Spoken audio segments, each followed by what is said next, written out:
Welcome to స్వతంత్ర. నేను విజయ్. ముందుగా హెడ్లైన్స్ చూద్దాం. బీజేపీ లోక్సభ అభ్యర్థుల ఫస్ట్ లిస్ట్ విడుదల. వారణాసి నుంచి మోదీ, తెలంగాణలో 9 మంది పేర్లు ఖరారు.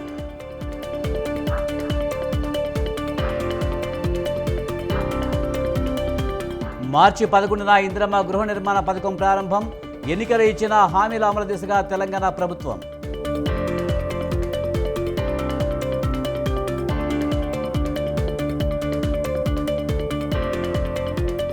చంద్రబాబు సమక్షంలో టీడీపీలో చేరిన వైసీపీ ఎంపీ. పల్నాడు దాచేపల్లి బహిరంగ సభలో జగన్పై బాబు నిప్పులు.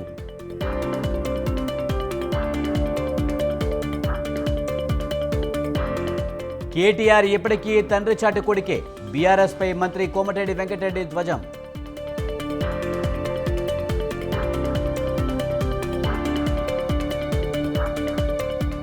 పొత్తులపై తుది నిర్ణయం అధిష్టానదే. ఇప్పటి వరకు ఎలాంటి క్లారిటీ లేదన్న పురంధరేశ్వరి.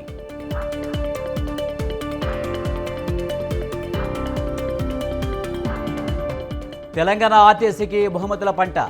5 నేషనల్ ఎక్సలెన్స్ అవార్డు దక్కించుకున్న టీఎస్ఆర్టీసీ.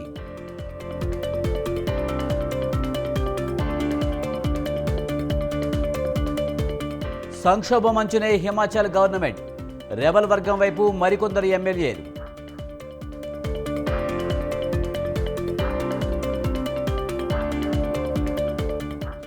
చైనా పాక్ గుట్టురట్టు. ముంబై పోర్టులో అణ్వాయుధాల సామాగ్రి పట్టివేత.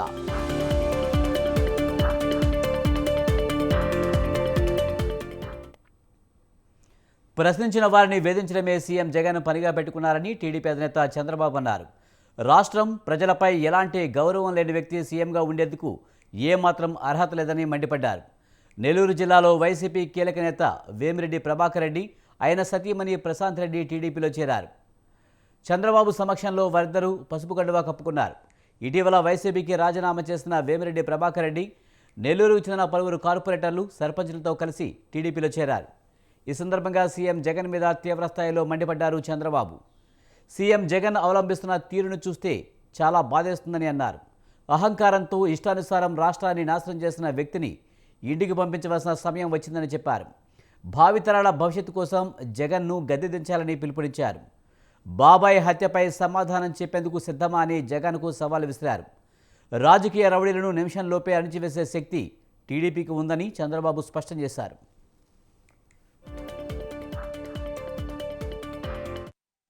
ఒకటే మీ అందరినీ కోరుతున్నాను, అహంకారంతో ఇష్టానుసారంగా ఈ రాష్ట్రాన్ని విధ్వంసం చేసి రాష్ట్రాన్ని పూర్తిగా నాశనం చేసిన వ్యక్తిని ఇంటికి పంపించవలసిన బాధ్యత మన అందరిపైన ఉంది. 5 కోట్ల రాష్ట్ర ప్రజానీకం కోసం, భావితరాల భవిష్యత్తు కోసం, పుట్టబోయే బిడ్డల కోసం మీరందరూ ఆలోచించాల్సిన అవసరం ఉంది. ఇది మీ అందరి బాధ్యత. ఎందుకు నేను అడుగుతున్నానంటే ఈ మాట, మనం శాశ్వతం కాదు, సమాజం శాశ్వతం, రాష్ట్రం శాశ్వతం. రాష్ట్రం అంటే మట్టి కాదు, రాష్ట్రం అంటే మనుషులు. అలాంటి ఇంగిత జ్ఞానం లేని వ్యక్తి ముఖ్యమంత్రిగా ఉండి ఇష్టానుసారంగా చేస్తా ఉంటే ఆయన విధానం నచ్చక వాళ్ళ నేతలే పార్టీకి బై అంటున్నారు. కార్యకర్తలు బారిపోయే పరిస్థితికి వచ్చారు, తిరుగుబాటు చేసే పరిస్థితికి వచ్చారు. అటు ప్రజలు, ఇటు సొంత పార్టీ నేతలు తిరుగుబాటుతో జగన్కి భంగపాటు తప్పదు. ఎవ్వరికి అనుమానం అవసరంలా 1000% చెప్తున్నా, రాబోయేది తెలుగుదేశం జనసేన ప్రభుత్వమే. ఒకటి అడుగుతున్నా, ఇప్పటికైనా చెప్పమని. ఓ కిల్డ్ బాబాయ్, ఓ కిల్డ్ బాబాయ్, ఓ కిల్డ్ బాబాయ్. నేను అడగల, మొన్న నేను అడిగా, నిన్న ఆయన కూతురు అడిగింది, అవునా కాదా? నీ సోదరి ఒక మాట అడిగింది, పాలకులకు పరిపాలించే అర్హత లేదండి, సిద్ధం అన్నావు. సమాధానం చెప్పు. హంతకులు మన మధ్య ఉంటారు, గుర్తించలేకపోయాం, సిద్ధం. సమాధానం. సాధారణంగా ఏ హత్య కేసైనా 4-5 రోజుల్లో తేలిపోతుంది. మరి వివేక హత్య ఎందుకు 5 ఏళ్లు తేలలేదని అడిగింది. సిద్ధం. సమాధానం? అందుకే నేను అంటున్నా, సిద్ధం సిద్ధం అని అరుస్తున్నావు కదా, బాబాయ్ హత్యపై సమాధానం చెప్పడానికి సిద్ధమా అని సవాలు విసురుతున్నా. ఇంకొక చెల్లెలు షర్మిల పరిస్థితి ఏం తమ్ముళ్ళు, ఆవిడ చూశారు. పాపం ఆవిడకి ఆస్తిలో వాటా ఇవ్వాల, ప్యాలెస్ రాజకీయాలు జరిగాయి. ఇంకో పక్క ఆవిడ కూడా ఇప్పుడు ఒక పార్టీలో చేరింది, ఒక పార్టీ అధ్యక్షురాలు. నేనేం మాట్లాడను. వాళ్ళ అన్నపై నుండే కోపంతో ఆవిడ మనల్ని కూడా విమర్శిస్తా ఉంది. నాకేం బాధ లేదు, మీరు విమర్శిస్తే నేను సమాధానం చెప్పుకునే సమర్థత మాకుంది, తెలుగుదేశం పార్టీకి ఉంది. ఆ విషయం ఆవిడ కూడా గుర్తుపెట్టుకోవాలి. కానీ ఇక్కడ మీరు చూస్తే సొంత చెల్లెల్ని ఎన్నికల ముందు పాదయాత్ర చేపించి ఊరూరు తిప్పి ఎట్లా ఉపయోగించుకున్నాడో మీరు చూశారు. అంటే టిష్యూ పేపర్ బాత్రూమ్ మారిగా వాడుకొని ఈ అమ్మాయి ఆ టిష్యూ పేపర్ బారేసినట్టు ఇప్పుడు చెల్లెలు వదిలేసే పరిస్థితికి వచ్చాడు. ఏమి న్యాయమో నాకైతే అర్థం కాలేదు. అందరితో పర్వాలేదు, కుటుంబాల్లో తగరాదులు వస్తాయి, నేను ఎక్కడ తప్పు పట్టను. కుటుంబాల్లో తగరాదు వచ్చినా మీరు ఒక్క విషయం గుర్తుపెట్టుకోవాలి, ఆవిడ నీ పైన పోరాడుతుందని. టీడీపీ జనసేన పొత్తుపై మంత్రి అంబటి రాంబాబు మరోసారి ఆసక్తికర వ్యాఖ్యలు చేశారు. టీడీపీ జనసేన పొత్తుపై కాపుల్లో అసంతృప్తి ఉందని అంబటి అన్నారు. జనసేన అధినేత పవన్ కళ్యాణ్ సీఎం రేసులో లేకపోవడంతో నేతలందరూ జనసేనను వదిలి వైసీపీలో చేరుతున్నారని తెలిపారు. తాడేపల్లిగూడెంలో టీడీపీ జనసేన సభతో జెండా ఎత్తేశారని ఎద్దేవా చేశారు. సీఎం జగన్ను ఢీకొట్టడం సాధ్యం కాదని చంద్రబాబు పవన్ కళ్యాణ్కు తెలిసిపోయిందన్నారు. పవన్ డైలాగులు సినిమాల్లో పనిచేస్తాయని, రాజకీయాల్లో పనిచేయవని సెటైర్లు వేశారు. సిద్ధం రెండోసారి, సిద్ధం మూడోసారి, రేపు 10వ తారీఖు సిద్ధం నాలుగోసారి. ఈ నాలుగోసారి సిద్ధంతో వాళ్ళిక శ్రీమద్ రమారమణ గోవిందే. మొన్న చూశారు కదా మీరు, జెండా సభని పెట్టారు. వారి బలహీనతలన్నీ జెండా సభలో అర్థమైపోయాయి. సిద్ధానికి పోటీగా నిలబడగలిగినటువంటి సభలు వారు నిర్వహించలేకపోతున్నారు. జగన్మోహన్ రెడ్డి గారిని ఎదుర్కోలేకపోతున్నారు. రాబోయేది జగన్మోహన్ రెడ్డి గారి ప్రభుత్వమే మరలా అనేది చాలా స్పష్టంగా అర్థమవుతున్నటువంటి తీరును మనం చూస్తున్నాం. ఇంకా జగన్మోహన్ రెడ్డి గారిని ఎదుర్కొనేటటువంటి శక్తి జనసేన తెలుగుదేశం కలిసినా కూడా లేదు. సిద్ధం. ఈ నెల 10న ప్రకాశం జిల్లా మేదరమట్ల వద్ద నిర్వహించనున్న సిద్ధం సభ పోస్టర్ను ఎంపీ విజయసాయిరెడ్డి విడుదల చేశారు. ఈ నేపథ్యంలోనే వీడియో సాంగ్ రిలీజ్ చేశారు. ఈ సభ ద్వారా సీఎం జగన్ ఎన్నికల ప్రచారానికి సంబంధించి కేడర్కు దిశానిర్దేశనం చేస్తారన్నారు. 5 సంవత్సరాల్లో ప్రభుత్వం చేసిన అభివృద్ధిని ప్రజలకు వివరించనున్నామన్నారు. ఈ వేదిక నుంచే తమ మేనిఫెస్టో విడుదల చేయబోతున్నామన్నారు విజయసాయిరెడ్డి.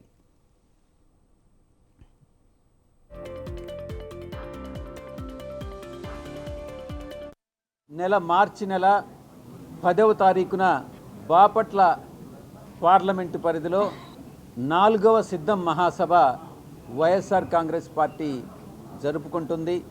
ఆ మహాసభను ఉద్దేశించి అదే చివరి మహాసభ సిద్ధం మహాసభ అవుతుంది. ఈ యొక్క మహాసభలో 10వ తారీఖున జరగబోయేటటువంటి మహాసభలో రాబోయేటటువంటి కాలంలో, రాబోయే 5 సంవత్సరాల కాలంలో తిరిగి అధికారంలోకి వచ్చిన తర్వాత మనం మేనిఫెస్టోలో పొందుపరచబోయేటటువంటి అంశాల గురించి కూడా గౌరవ ముఖ్యమంత్రి వర్యులు ఈ సభలో తెలియజేస్తారని మీ అందరికీ కూడా తెలియజేసుకుంటున్నాను. 10వ తారీఖు తర్వాత బహుశా మా ప్రకాశం జిల్లా నుంచి అత్యధికంగా ఈ సభకు హాజరవుతారని కూడా తెలియజేసుకుంటా ఉన్నాం. ముఖ్యమంత్రి గారి సభకి అందరూ కూడా వచ్చేదానికి సిద్ధంగా ఇప్పటి నుంచి అడుగుతున్నారు. సార్, ఈ సభకి మాకు ఏమైనా వెహికల్స్ ప్రొవైడ్ చేస్తారని కూడా అడుగుతూ ఉన్నారు.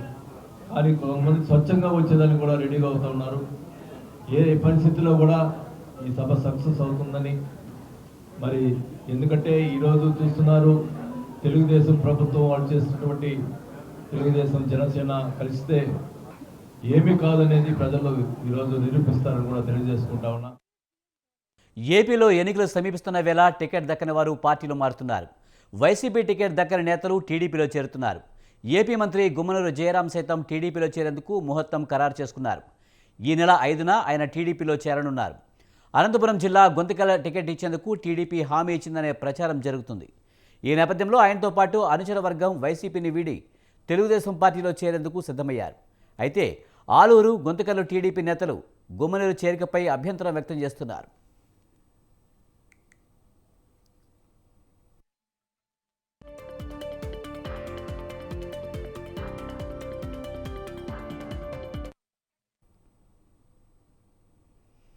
మైలవరం వైసీపీ ఎమ్మెల్యే వసంత కృష్ణప్రసాద్ టీడీపీలో చేరారు.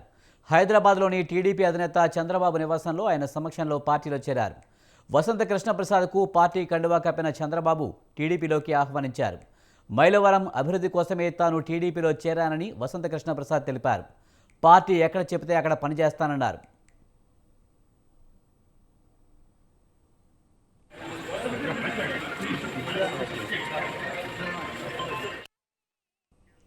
మరోవైపు వసంత కృష్ణప్రసాద్ టీడీపీలో చేరడాన్ని దేవినేని ఉమా అనుచరులు వ్యతిరేకిస్తున్నారు. దేవినేని ఉమా వసంత కృష్ణప్రసాద్ మైలవరం టికెట్ కోసం పట్టుబడుతున్నారు. టికెట్ తనకే అంటూ వసంత కృష్ణప్రసాద్ ప్రచారం కూడా మొదలుపెట్టేశారు.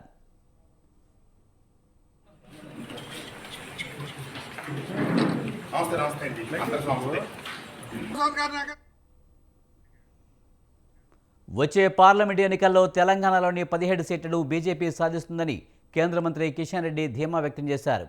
బీఆర్ఎస్కు ఓటు వేస్తే మునిగిపోయినట్లేనని అన్నారు. రాబోయే పార్లమెంట్ ఎన్నికల్లో బీజేపీ స్వతంత్రంగా 370 సీట్లు, ఎన్డీఏతో కలిపి 400 సీట్లు గెలిపే లక్ష్యంగా పనిచేస్తుందని తెలిపారు.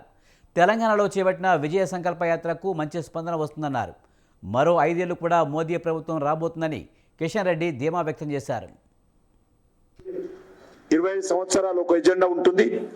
వచ్చే 5 సంవత్సరాలు కూడా నరేంద్ర మోడీ గారి ప్రభుత్వం అధికారంలో రాబోతుంది కాబట్టి దానికి సంబంధించిన ఎజెండా కూడా కొంత నిర్ణయం తీసుకోవడం జరిగింది. 4 అంశాలు జ్ఞాన్, GYAN, ఈ 4 అక్షరాలతో జ్ఞాన్ అనేటువంటి అక్షరాలతో మా ఎజెండా ఉండబోతుంది. జి అంటే గరీబ్ కళ్యాణ్, పేదల సంక్షేమం. వై అంటే యూత్ సమగ్రమైనటువంటి అభివృద్ధి. ఏ అంటే అగ్రికల్చర్ ను అన్ని రకాలుగా ప్రోత్సహించేటువంటి కార్యక్రమం. ఏంటంటే నారీ శక్తి, మహిళలను పూర్తిగా వాళ్ళ సాధికారతతో పురుషులతో సమానంగా అన్ని రకాలుగా ప్రోత్సహించేటువంటి కార్యక్రమం. ఈ 5 సంవత్సరాల్లో, రానున్నటువంటి 5 సంవత్సరాల్లో ఈ 4 ఎజెండాలతో ప్రభుత్వం వెళ్తుంది. మీకు అందరికీ తెలుసు, ఇటీవల జరిగినటువంటి భారతీయ జనతా పార్టీ జాతీయ మహాసభల సందర్భంగా ఒక నిర్ణయం తీసుకోవడం జరిగింది.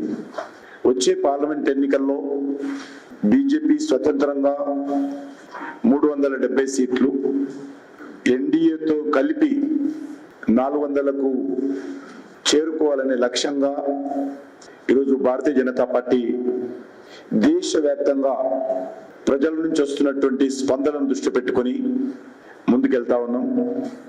అందులో భాగంగా తెలంగాణ రాష్ట్రంలో కూడా మెజార్టీ సీట్లు కేంద్ర ప్రభుత్వంలో ఏర్పడబోయేటువంటి నరేంద్ర మోడీ గారి సారథ్యంలోని ప్రభుత్వంలో భాగస్వాములు అయ్యే విధంగా విజయ సంకల్ప యాత్రలు చేపడుతున్నాం. దానికి మంచి స్పందన వస్తూ ఉంది. కాళేశ్వరం ప్రాజెక్టులో అవినీతిపై సిబిఐ విచారణకు కేంద్రం సిద్ధంగా ఉందని కరీంనగర్ ఎంపీ బండి సంజయ్ అన్నారు. కాళేశ్వరం ప్రాజెక్టులో అవినీతి అక్రమాలు జరిగాయని కేంద్ర రాష్ట్ర ప్రభుత్వాలు, కాగ్ విజిలెన్స్ సంస్థలు తేల్చినా ఎందుకు చర్యలు తీసుకోవడం లేదని ప్రశ్నించారు. ప్రజాహిత యాత్రకు అనూహ్య స్పందన లభిస్తుందని బీజేపీ ఎంపీ బండి సంజయ్ అన్నారు. కరీంనగర్ జిల్లా హుజూరాబాద్లో ప్రజాహిత యాత్ర నిర్వహించారు. ఇచ్చిన మాట ప్రకారం 100 రోజుల్లో 6 గ్యారెంటీలను అమలు చేసి తీరాల్సిన బాధ్యత కాంగ్రెస్పై ఉందని చెప్పారు. తెల్ల రేషన్ కార్డు ఉన్న 500 గ్యాస్ సిలిండర్లు, 200 యూనిట్ల ఉచిత విద్యుత్ అమలులో కోత పెడుతున్నారని మండిపడ్డారు. కాంగ్రెస్, బీఆర్ఎస్ కుమ్మక్కై దొంగాట ఆడుతూ ప్రజలను మభ్యపెడుతున్నారని విమర్శించారు. బీఆర్ఎస్ పార్టీ, కాంగ్రెస్ పార్టీ రెండు కుమ్మక్కైనాయి. మీరు చూడండి, బీఆర్ఎస్ పార్టీ అవినీతి అని చెప్పి వీళ్ళు వాళ్ళని అంటున్నారు. వీళ్ళ విషయంలో కూడా వాళ్ళు కాళేశ్వరం, మేడిగడ్డ అంటే వీళ్ళు పాలమూరు రంగారెడ్డి, కృష్ణా జలాశయం వీళ్ళు అంటున్నారు. కాళేశ్వరంలో అవినీతి జరిగింది వాస్తవం. జరిగిన తర్వాత విచారణ మళ్ళా దాన్ని ఇంకా టైంపాస్ బీఆర్ఎస్ కాంగ్రెస్ పార్టీ ఎందుకు చేస్తున్నది? చేయాల్సిన అవసరం ఏమొచ్చింది? కేంద్ర సంస్థలు చెప్పినాయి, ఇక్కడ సంస్థలు చెప్పినాయి, అందరు తెలుసు విషయం. మీరు కూడా ఆధారాన్ని విచారణ చేసినామని చెప్పన్నారు. యాక్షన్ తీసుకోవడంలో ఎందుకు ఆలస్యం అవుతున్నది? ఎందుకంటే మీరు యాక్షన్ తీసుకుంటే వాళ్ళు 6 గ్యారెంటీలు అడుగుతారు. But time pass. దేశం గర్వించదగ్గ గొప్ప నాయకులు పివి నరసింహరావు అని కొనియాడారు ఎమ్మెల్యే తలసాని శ్రీనివాస్ యాదవ్. బేగంపేటలోని పివి నరసింహరావు భవన్లో నిర్వహించిన ఆత్మీయ సమ్మేళనంలో పాల్గొన్న తలసాని పివికి భారతరత్న ప్రకటించడం దేశానికే గర్వకారణమన్నారు. ఆర్థిక సంక్షోభంలో ఉన్న దేశాన్ని సంస్కరణలు తీసుకువచ్చి అభివృద్ధిలోకి తీసుకువచ్చిన ఘనత పివికే దక్కుతుందని తెలిపారు. పివికి భారతరత్న ప్రకటించిన కేంద్ర ప్రభుత్వానికి కృతజ్ఞతలు తెలియజేశారు.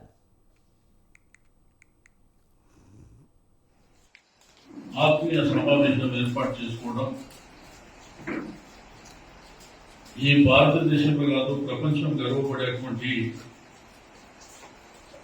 నేత పివి గారు ఒక మారుమూల గ్రామంలో జన్మించి అంచెలంచెలుగా ఎదగడమే కాకుండా తనకంటూ ఒక ప్రత్యేకమైనటువంటి స్థానాన్ని ఏర్పాటు చేసుకొని ఒకవైపున తెలుగు రాష్ట్రాల్లో విశేషమైనటువంటి సేవలు అందించి మంత్రిగా, అదేవిధంగా ముఖ్యమంత్రిగా, ఏకంగా ఈ దేశానికి ప్రధానమంత్రి అయినటువంటి తొలి తెలుగు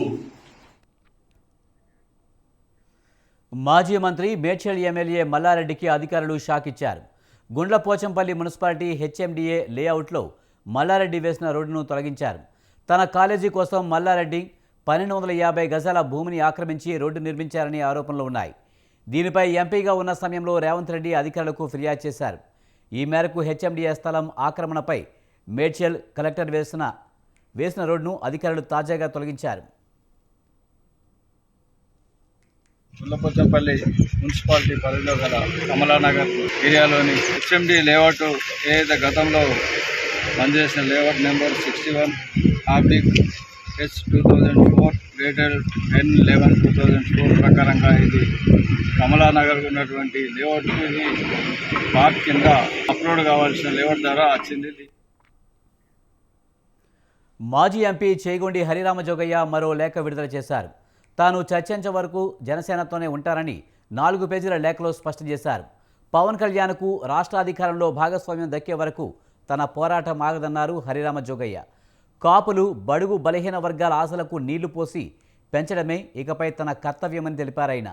భీమవరం, పిఠాపురం నియోజకవర్గాల నుండి పవన్ కళ్యాణ్ బరిలో నిలిస్తే విజయానికి అనుకూలతలు, ప్రతికూలతలను లేఖలో పేర్కొన్నారు మాజీ ఎంపీ. సలహాదారులు, టీడీపీ కోవట్లపై ఆధారపడి నిర్ణయాలు తీసుకోవద్దని పవన్ కళ్యాణ్కు జోగయ్య సూచించారు.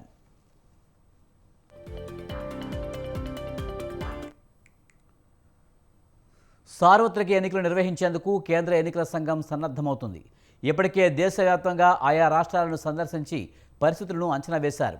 ఈ నెలలోనే ఎన్నికల నోటిఫికేషన్ వచ్చే అవకాశం ఉన్నట్లు వార్తలు వినిపిస్తున్నాయి.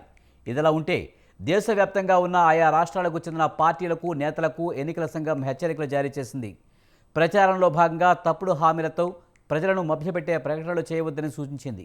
సామాజిక వర్గం, మతం, భాషా ప్రాతిపదికన ఓట్లు అడగవద్దని, వ్యక్తుల మనోభావాలను దెబ్బతీయొద్దని తెలిపింది. ఎన్నికల ప్రవర్తన నియమావళిని ఉల్లంఘిస్తే కఠిన చర్యలు తీసుకుంటామని హెచ్చరించింది. ముఖ్యంగా గతంలో నోటీసులు అందుకున్న స్టార్ క్యాంపెయినర్లు, అభ్యర్థులు మరింత బాధ్యతగా వ్యవహరించాలని వార్నింగ్ ఇచ్చింది. అలాగే ప్రార్థనా మందిరాలను ఉద్దేశపూర్వకంగా ప్రచారానికి వాడుకోవద్దని ఈసీ స్పష్టం చేసింది. ప్రచారంలో మర్యాదపూర్వకంగా, నైతిక బాధ్యతతో వ్యవహరించాలని సూచించింది. సమస్యలే ప్రధాన అంశాలుగా ఎన్నికల్లో ముందుకు వెళ్లాలని తెలిపింది. సోషల్ మీడియాలోనూ జాగ్రత్తగా వ్యవహరించాలని చెప్పింది. ప్రత్యర్థులను దూషించే, కించపరిచే పోస్టులకు దూరంగా ఉండాలని పేర్కొంది.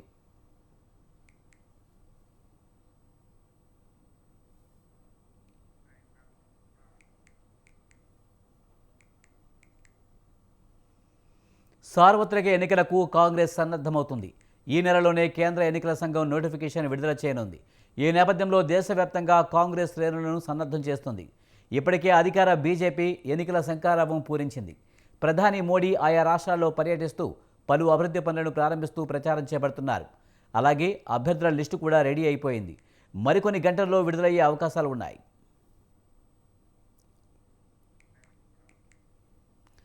ప్రతిపక్ష పార్టీ కాంగ్రెస్ కూడా ఎన్నికల శంఖారావం పూరించడానికి సిద్ధమవుతుంది.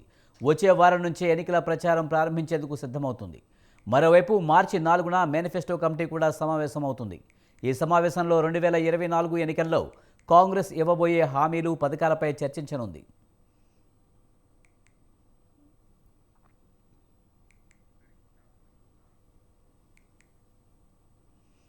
తనను రాజకీయ విధుల నుంచి తప్పించాలంటూ బీజేపీ ఎంపీ టీమిండియా మాజీ క్రికెటర్ గౌతమ్ గంభీర్ పెట్టిన పోస్ట్ వైరల్గా మారింది.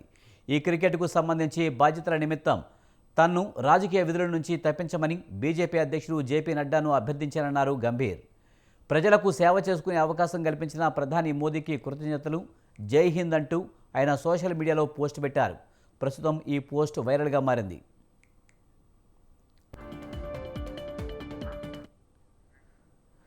గంభీర్ 2019లో బీజేపీలో చేరారు. తూర్పు ఢిల్లీ నియోజకవర్గం నుంచి ఎంపీగా గెలిచిన ఆయన స్థానికంగా కీలకంగా వ్యవహరించారు. త్వరలో జరగబోయే సార్వత్రిక ఎన్నికల్లో ఆయనకు టికెట్ దక్కకపోవచ్చిన వార్తల నేపథ్యంలో ఆయన ఈ పోస్టు చేయడం చర్చనీయాంశంగా మారింది.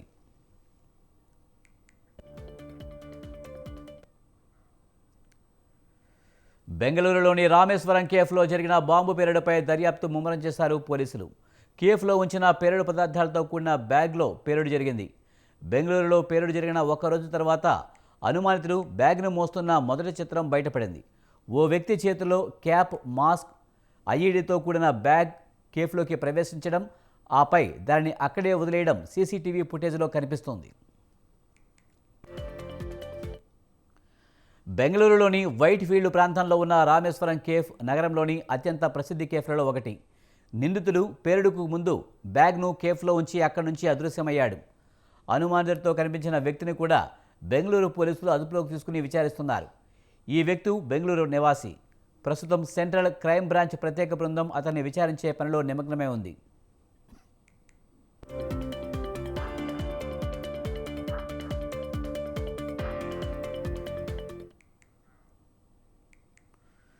ఇజ్రాయెల్ దాడులతో గాజాలో ఆకలి కేకలు మిన్నెడుతున్నాయి. ప్రజల పరిస్థితి మరింత దయనీయంగా మారింది. మానవతా సాయం కోసం ఎదురు చూస్తున్న అమాయకులపై ఐడిఎఫ్ కాల్పులు జరపడం యావత్ ప్రపంచాన్ని తీవ్ర దిగ్భ్రాంతికి గురిచేసింది. ఆకలితో అల్లాడుతున్న గాజా వాసులను ఆదుకునేందుకు అమెరికా ముందుకు వచ్చింది. విమానాల ద్వారా ఆహార ప్యాకెట్లను గాజాలోకి జారవిడుస్తున్నామని అధ్యక్షుడు బైడెన్ తెలిపారు. ఈ పరిస్థితుల్లో గాజాకు మానవతా సాయం ఎంతో అవసరమని బైడెన్ అన్నారు. అందించేందుకు అమెరికా సిద్ధంగా ఉందని చెప్పారు. సముద్ర మార్గాన పెద్ద మొత్తంలో సహాయం అందజేసేందుకు ప్రయత్నిస్తున్నామని తెలిపారు. రెడీ టు మీల్స్ ప్యాకెట్లను మిలిటరీ విమానాల ద్వారా ఎయిర్ డ్రాప్ చేయనుంది. ఈ ఆహార పంపిణీ నిరంతర ప్రక్రియ అని వైట్ హౌస్ ప్రతినిధి ఒకరు తెలిపారు. జోర్డాన్, ఫ్రాన్స్ సహా ఇతర దేశాలు ఇప్పటికే గాజాలో ఈ ఆహార పొట్లాలను జారవిడిచాయి. మానవతా సాయం ఫలాలు అందరికీ అందాలంటే గాజా, ఈజిప్ట్ సరిహద్దుల్లోని రఫా చెక్పోస్ట్ తెరుచుకుంటేనే అది జరుగుతుందని, లేదంటే ఈ చర్య అంతగా ప్రభావం చూపకపోవచ్చునని మరొక అమెరికా అధికారి అభిప్రాయం వ్యక్తం చేశారు.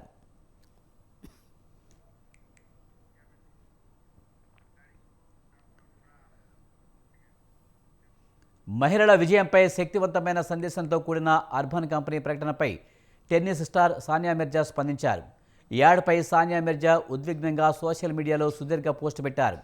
సమాజంలో ఓ మహిళ సాధించిన విజయాన్ని ఎలా విలువ కడుతున్నారన్న విషయంపై మనం ఆత్మ పరిశీలన చేసుకోవాల్సిన అవసరం ఉందని సానియా అన్నారు. స్త్రీ పురుష వివక్ష అనేది ఇంకా వ్యాప్తిలో ఉండడంపై విచారం వ్యక్తం చేశారు సానియా మిర్జా. 2005లో WTA టైటిల్ గెలిచి ఆ ఘనత సాధించిన తొలి భారత మహిళగా నిలిచారన్నారు. డబుల్స్లో ప్రపంచ నంబర్ 1గా ఉన్నప్పుడు తాను ఎప్పుడు స్థిరపడ్డానా అని ప్రజలు ఆసక్తిగా ఎదురు చూశారన్నారు. 6 గ్రాండ్ స్లామ్లు గెలవడం ఈ సమాజానికి సరిపోలేదని, ఈ కెరీర్లో తనకు ఎంతోమంది మద్దతుగా ఇచ్చారన్నారు.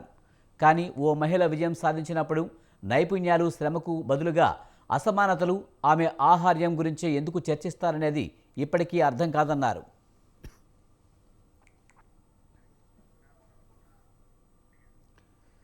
ప్రముఖ వ్యాపారవేత్త ముఖేష్ అంబానీ, నేత అంబానీల చిన్న కొడుకు అనంత్ అంబానీ త్వరలో ఓ ఇంటివాడు కాబోతున్నారు. జామ్నగర్లో అనంత్ అంబానీ, రాధిక మర్చెంట్ ఫ్రీ వెడ్డింగ్ వేడుకలు జరుగుతున్నాయి. ఈ వేడుకలకు సినీ, రాజకీయ ప్రముఖులు హాజరవుతున్నారు. Anant, Radhika pre wedding global wide viral అవుతుంది. ఈ వేడుకకు టాలీవుడ్లో రామ్ చరణ్కి ఆహ్వానం అందింది. గత నెల 28 నుంచి ఈ వెడ్డింగ్ సెలబ్రేషన్స్ స్టార్ట్ అయ్యాయి. ఇక ఈ ఈవెంట్కి world top singer Rihanna, Facebook CEO mark Zuckerberg వంటి ఇంటర్నేషనల్ పర్సన్స్ అతిథులుగా రావడంతో ఈ pre wedding global wide viral అవుతుంది. వెడ్డింగ్ సెలబ్రేషన్స్కి ఇండియాలోని టాప్ స్టార్స్కి కూడా ఇన్విటేషన్ వెళ్ళింది. ప్రముఖ రాజకీయ నాయకులు, బాలీవుడ్ స్టార్స్ ఈ సెలబ్రేషన్స్కి గెస్ట్లుగా హాజరవుతున్నారు.